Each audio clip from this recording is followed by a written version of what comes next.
Hola, ¿cómo están ustedes? Bienvenidos a la Orquesta del Titanic. Tenemos un invitado hoy día que no creo que requiera de mayor presentación, Alberto Plaza, cantautor chileno.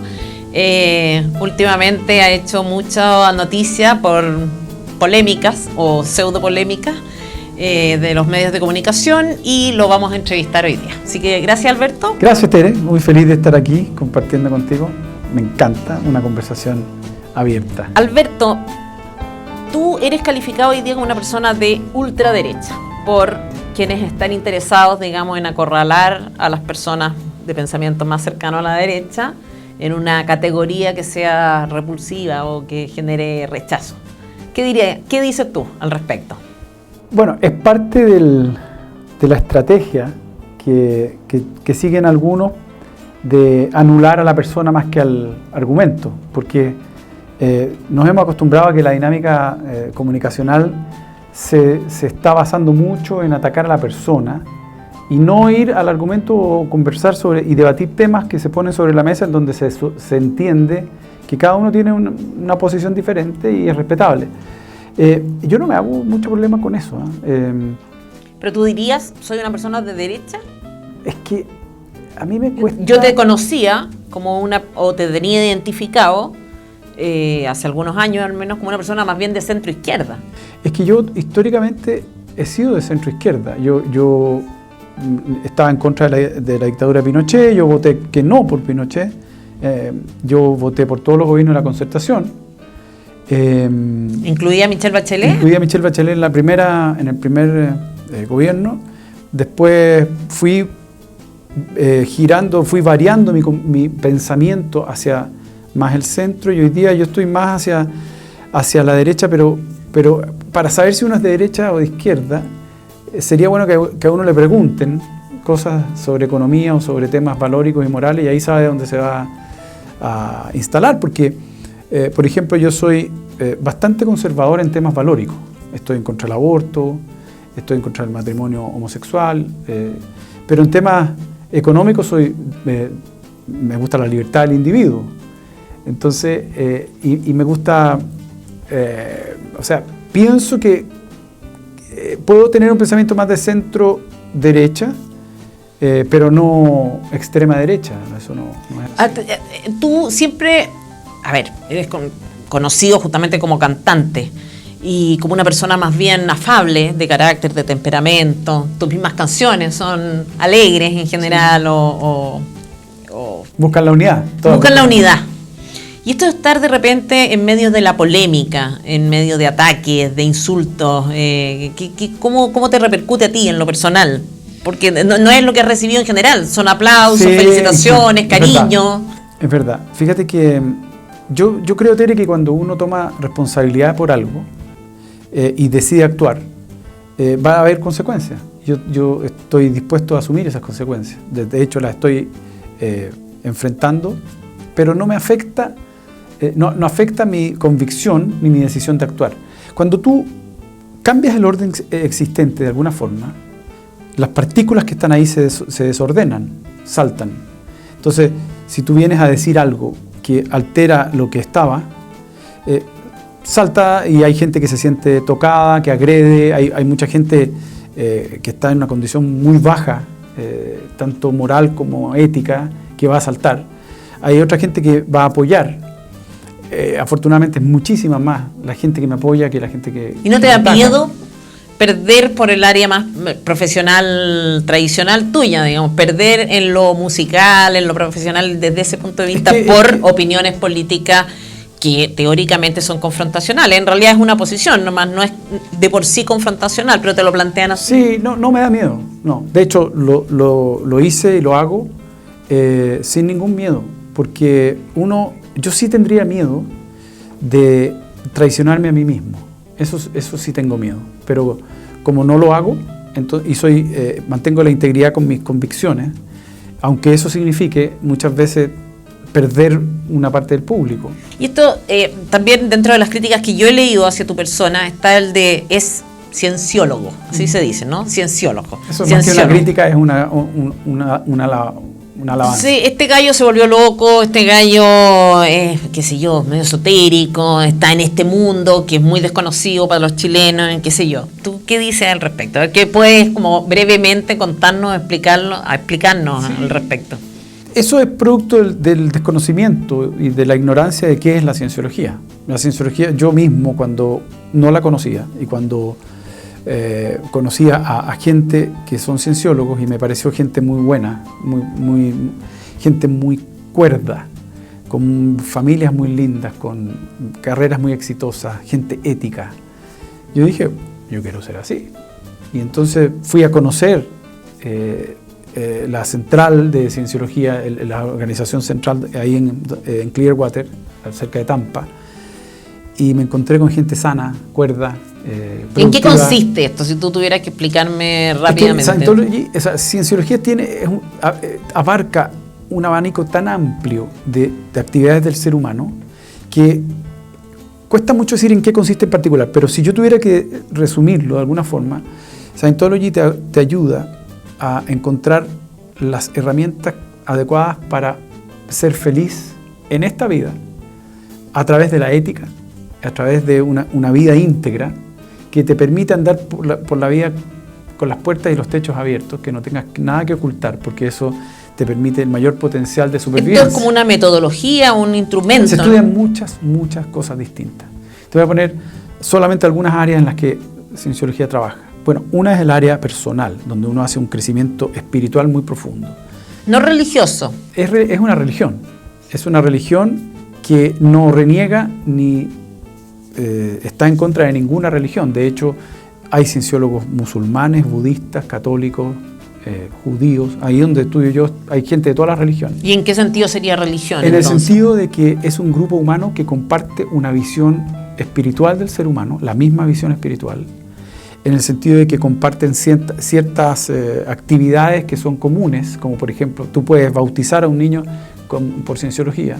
En el sentido de que tienen una mirada de que el ser humano, de que somos más que esta vida, que es prácticamente la mirada que tienen todas las religiones, que somos un ser espiritual que está en tránsito, y es un conglomerado de gente que comparte ese pensamiento. Eso ya lo convierte en religión. Lo que pasa es que nuestra convicción, nuestra percepción de la religión está muy asociada a la religión cristiana, judeo-cristiana, en donde hay adoración a un Dios.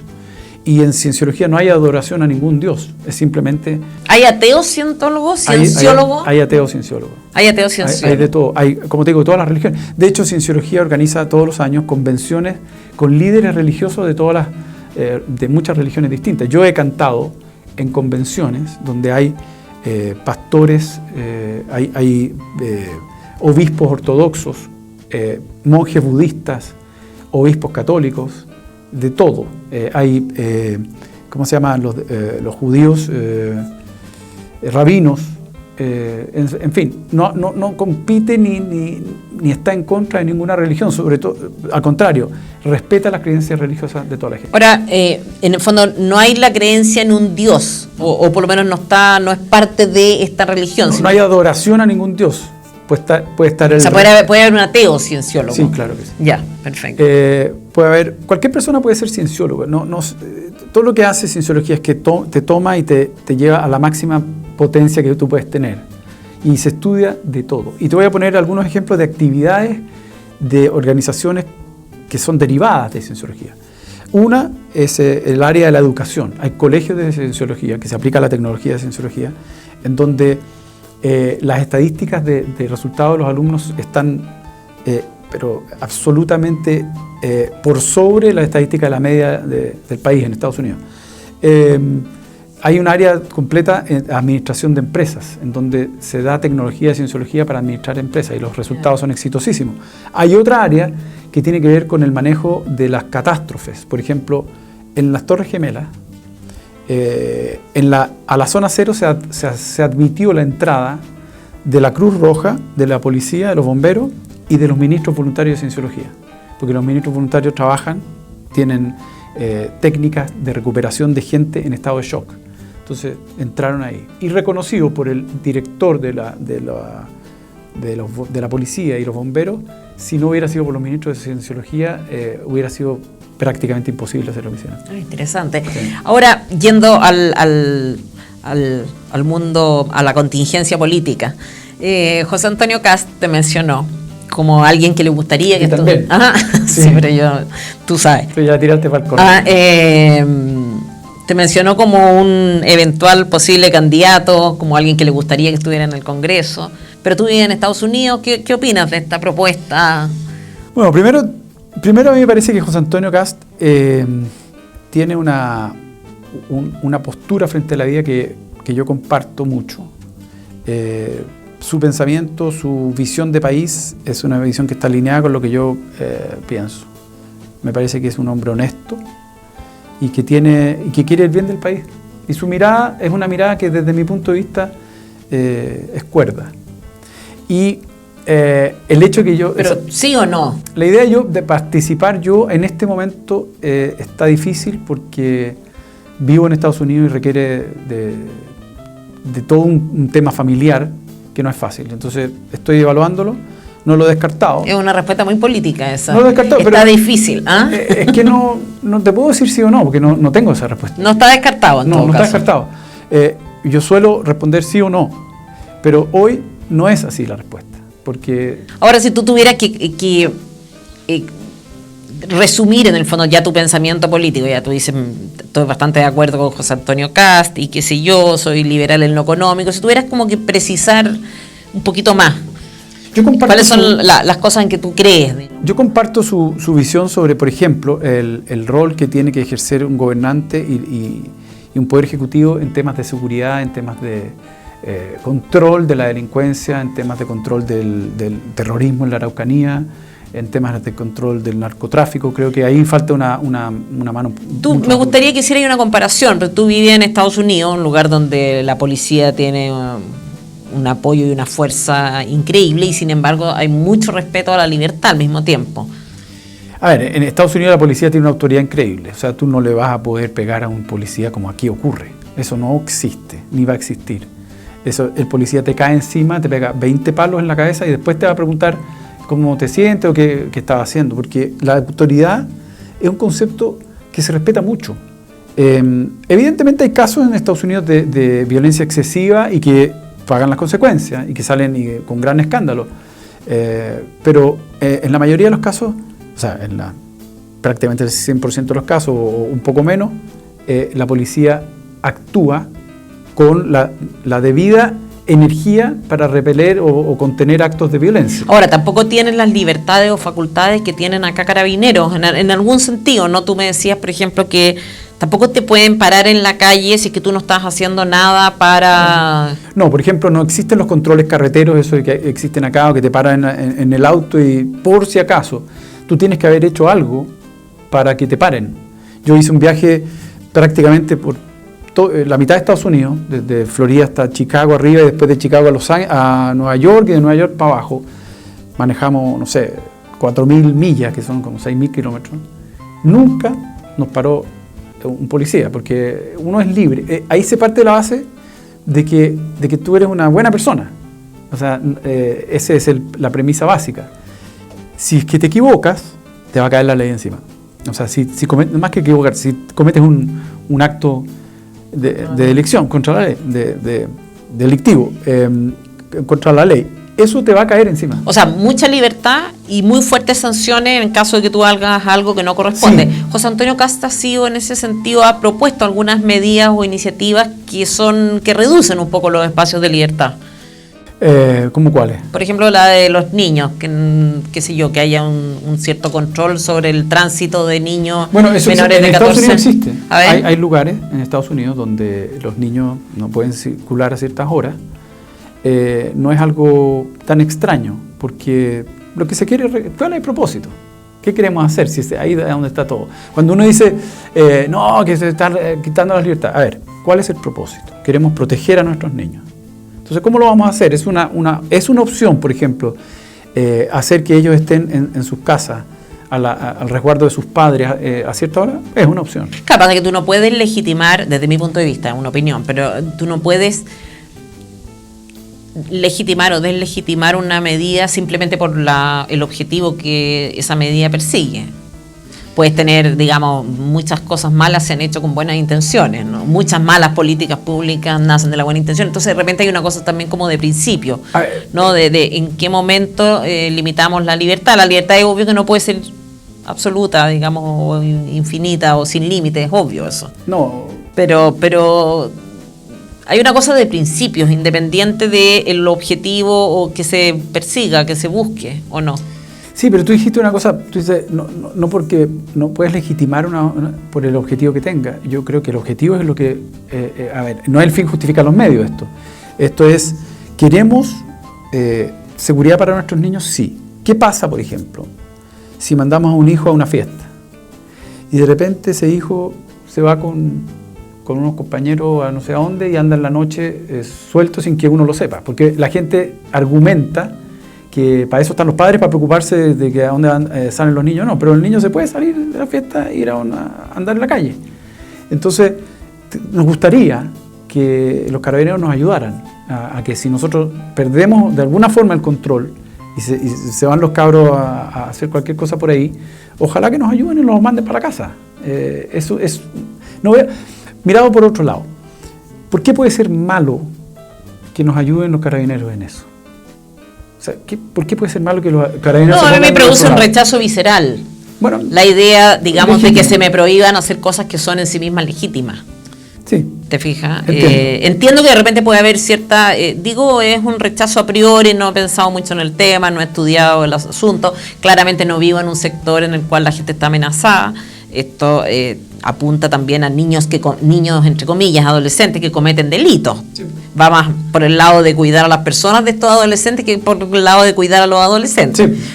Entonces, no me parece que sea una cosa así de principio, intransable, en ningún caso. A mí me produce un poquito de rechazo visceral este tipo de cosas. Bueno, entiendo. Pero me parece discutible. Entiendo y lo respeto. Yo tengo un pensamiento distinto y yo pienso que no necesariamente es malo per se. Hay que evaluar todas las aristas y creo que podría ser un aporte. Ahora, ¿qué otras cosas que José Antonio plantea? El tema de la energía para enfrentar al narcotráfico. Ahí sí que yo estoy de acuerdo. Sí. El tema de la calidad de nuestros parlamentarios, donde ahí hay que entrar a picar. Sí. Porque lo que pasa es que lo que está pasando en el Parlamento es impresionante. Es impresionante y es muy serio y muy peligroso para el país. Además, como ya el prestigio está perdido, ya el cuidado, ya no importa empeorar las cosas. Da la sensación de que se sienten impunes, o sea, no están cuidando su imagen porque ya no la tienen simplemente. Entonces no pasa nada si un poquito más, digamos, un pequeño uso extra pareciera ser que no está prohibido. Además, ¿cómo lo vamos a cambiar? Ese es el problema. Porque se cambió un sistema electoral que es muy malo, que permitió la entrada de gente que no tiene ninguna representatividad. Gente que además las cosas que hacen a veces no tienen impacto, no repercuten en ellos, no les significa ninguna sanción. Si tú tienes a alguien como el senador Navarro en una empresa cometiendo los errores que él comete a cada rato, dura 3 días. Yo creo que esa gente es peligrosa para el país.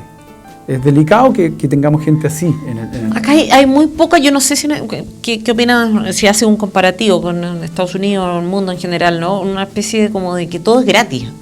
Tú te lanzas una mala política pública, el Estado pierde, qué sé yo, el Transantiago, ¿no es cierto? Millones de dólares. Y no pasa nada. Y no pasa nada. Sí. Te vaya a la ONU después con un buen sueldo. Exacto. O dejas entrar miles de haitianos con una carpeta amarilla debajo del brazo, que yo lo vi. Eso tú me comentaste eso en algún minuto. A ver. O sea, yo lo vi con mis ojos. Estas hordas de haitianos, porque me tocó estar en el aeropuerto. Y llegaban y hacían cola y todo ordenadito con la misma carpetita debajo del brazo. Eso es evidente que hay un tráfico humano ahí. Hay una red que está... Y además lo sabían todos, lo sabían lo que éramos pasajeros, lo sabía la persona de inmigración que no tiene nada, no puede hacer nada al respecto. Pero y entonces entran, quedan acá, que tú no me vas a decir que viven mejor aquí durmiendo en el metro, como lo hemos visto, que en su tierra con su gente, aunque estén en condiciones muy precarias.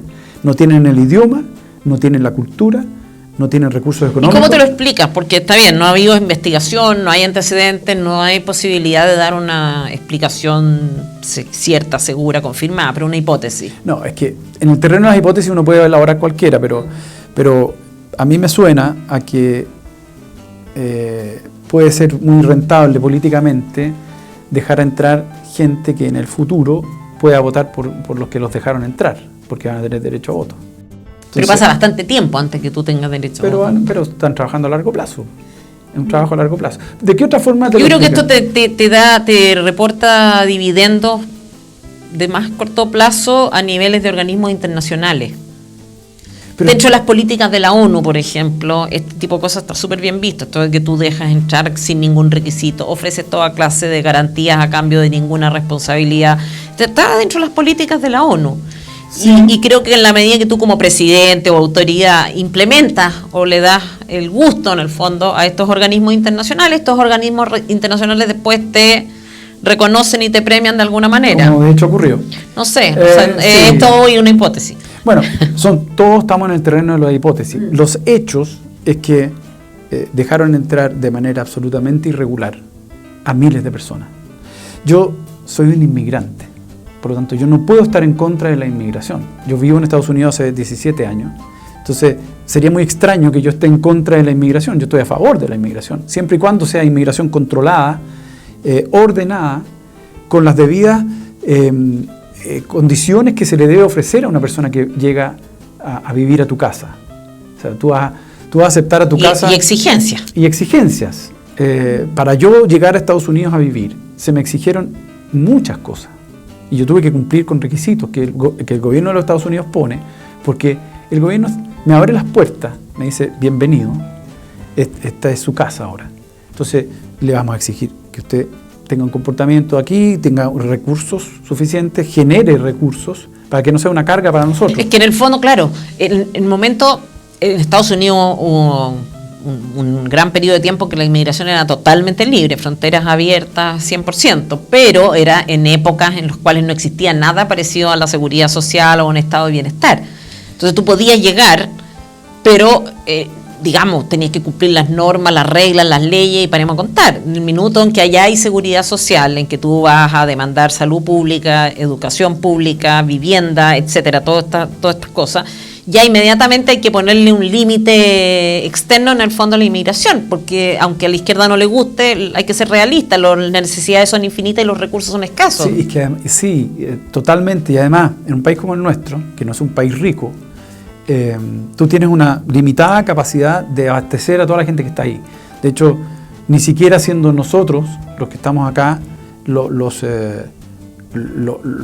beneficiarios de todas las necesidades que existen, o sea, beneficiarios de todas las prestaciones que el Estado tiene que dar para las necesidades que existen, admitir más gente, el 10% de la población, como ha ocurrido en los últimos años, han entrado, es un tema de número, ya ni siquiera es un tema de humanidad, es un tema de número. O sea, vas a dejar entrar a tu casa, está bien, invita a 6 personas que se queden en el verano, pero si van a entrar, no sé cuántas se van a quedar en campamento y no van a tener cómo darle comida, y además los vas a tener en condiciones inhumanas. De repente da como la sensación de parte de la izquierda de posturas como estéticas más que racionales, ¿no? O sea, es como que suena bien esto de que tú vas a abrir las fronteras, de que no vas a poner ningún límite, de que vas a preocuparte o dar toda clase de garantías a las personas que entran. Pero ahí vemos como dices tú, o sea, entraron miles de haitianos y estaban pésimos, hubo que incluso facilitar su devolución en el fondo, o sea, que volvieran a su país de origen. Pero se ve bien esto, como buena onda, una especie como de política pública de la buena onda. Claro, es un discurso populista, ¿no?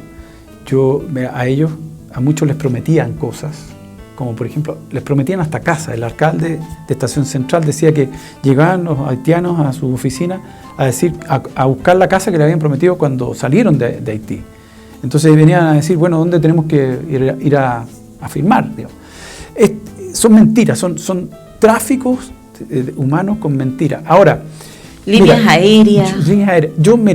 Yo, Tere, he sostenido desde hace muchos años la tesis de una América unida, tal como lo sostiene, como sostuvo Chávez o Maduro, desde su mundo comunista. Yo lo sostengo desde otra mirada.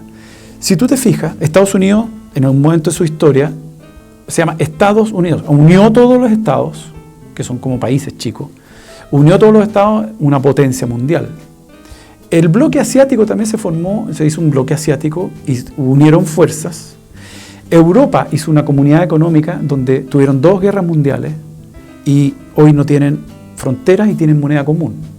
Y nosotros en América Latina todavía estamos con la tontera de que si que a pasar de un lado a otro, que el carnet o no podemos estar trabajando en otro país, cuando somos un continente riquísimo. Nosotros deberíamos tener un concepto de unidad como continente y seríamos una superpotencia para competir con las potencias enormes que son la Comunidad Económica Europea, Estados Unidos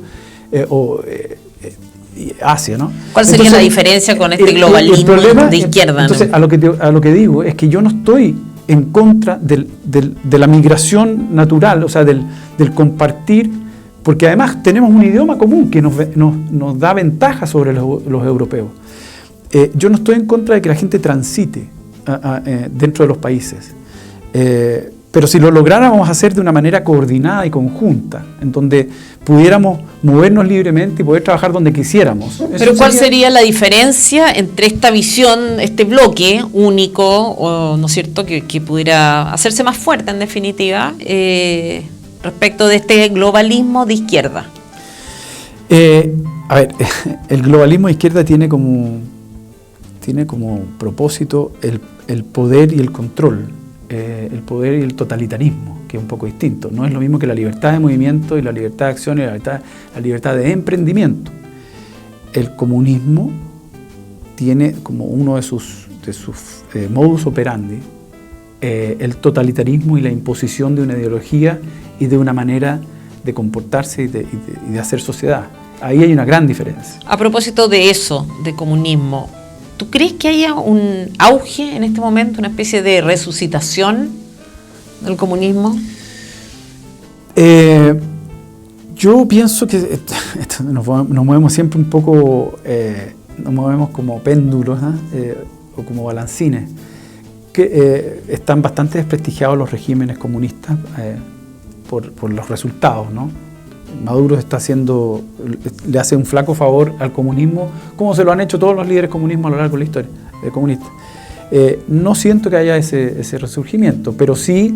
A nivel de Chile, un discurso inspirado, si tú quieres, el Frente Sí, hay un resurgimiento, por supuesto. De hecho, hay una... No del partido como partido, pero de las ideas en el fondo, estas ideas fracasadas, añejas, y como que de repente gente joven, caras nuevas, frescas, se supone, digamos, y... Que traen el mismo discurso fracasado de antes. Sí, hay un resurgimiento. A nivel doctrinario, no de partido, probablemente. Y el resurgimiento de esa ideología se puede apreciar en el deterioro de las instituciones, porque a medida que tú aumentas el comunismo, aumenta el deterioro de las sociedades, y eso es un hecho comprobado a lo largo de la historia, no tenemos que ir a buscar muy lejos. Entonces, fíjate que los gobiernos de la Concertación iban bastante bien, lo hicieron muy bien, hasta que se les ocurrió sumar al Partido Comunista. Así es, claro. Y con la llegada del Partido Comunista se desarticuló toda la unidad de la Concertación. Formaron la nueva mayoría, que hasta la nueva mayoría se desarticuló. Entonces, donde tú pongas a los comunistas, se va a producir el desorden y el caos. Así que sí siento que el avance del comunismo en Chile es delicado, se aprecia en muchas cosas, se aprecia en la Araucanía, se aprecia en la educación, se aprecia en el feminismo extremo, que curiosamente, y en las comunidades LGTB, que curiosamente los comunistas que fueron los más duros con ellos, hoy día las comunidades del género, digamos, de los homosexuales, se arriman a los comunistas como la orquídea al árbol, y hoy día ellos son los que los acogen cuando los mandaban a trabajo forzado, si es que no los mataban. en la Unión Soviética, en Cuba, en China, en Corea del Norte, etc. Ya, quiero terminar, Alberto, se nos acaba el tiempo, quiero terminar preguntándote, o sea, respuestas cortas. Sebastián Piñera. Pues un empresario, un empresario muy exitoso que enfrenta la política desde esa óptica y es un líder potente, pero que siento que le falta un poquito de energía en algunas áreas. Derecha chilena. Un poco suavecita. Frente Amplio. Frente Amplio es el reproductor de los errores del pasado. Justicia. La justicia, ¿tú dices la justicia en Chile? No, la justicia. El concepto de justicia. La justicia se hace necesaria cuando falta la ética y se está haciendo cada vez más necesaria. Por eso ética. Ética es un acuerdo social. Ética no es otra cosa que el sujetarse a los acuerdos sociales y actuar en consecuencia con esos acuerdos. Si tuvieras que, esto es lo último, si tuvieras que elegir, no lo que diga tu lápida, sino que lo que los demás dirían de ti en tu lápida, ¿cómo te gustaría ser recordado? Yo, como alguien que pasó por aquí haciendo que al menos una persona respirara mejor porque estuve acá. Ya, bueno. Gracias, Alberto. Gracias a ti. Un nuevo capítulo de la Orquesta de Titanic la próxima semana. Esperamos que lo hayan pasado bien y ayúdennos a difundir esta entrevista si les gustó. Gracias, Alberto. Gracias a ti.